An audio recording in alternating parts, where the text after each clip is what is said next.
Et documenté par les bourreaux eux-mêmes qui, dans une pulsion d'abjection, partagent les vidéos insoutenables de leurs crimes sur les réseaux sociaux.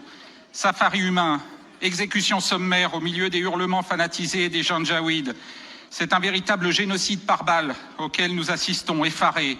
150 000 morts depuis avril 2023, 16 millions de déplacés et de réfugiés, la famine partout et l'horreur au quotidien. Il y a quelques jours, 500 innocents massacrés dans la maternité d'El Fasher. Aujourd'hui, j'apprends que les miliciens des FSR exigent des réfugiés du camp de Gorom que j'avais rencontrés au Soudan il y a 2 ans et à qui je pense chaque jour. Des rançons de la honte pour libérer leurs proches retenus en otage. Les condamnations de la France et de l'ONU ne suffisent plus, Monsieur le Ministre. Le silence des chancelleries européennes face aux Émirats arabes unis qui arment le bras des tueurs n'est plus acceptable. L'indifférence non plus, qui m'interroge sans cesse, l'indifférence des médias et des opinions publiques que j'observe impuissants depuis le début de la guerre.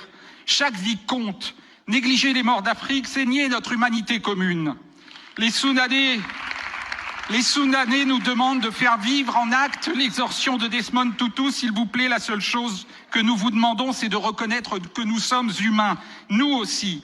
Alors, Monsieur le Ministre, je vous demande de leur dire ce que vous pouvez faire pour garantir la sécurité des civils ayant fui à Tawila pour échapper au massacre d'El Fasher, pour faciliter la mise en place de corridors humanitaires afin de permettre la circulation de l'aide humanitaire, pour convaincre nos partenaires et singulièrement les Émirats arabes unis d'agir pour que cessent les livraisons d'armes, pour que cessent enfin les combats et s'ouvre un chemin pour la paix. Je vous remercie.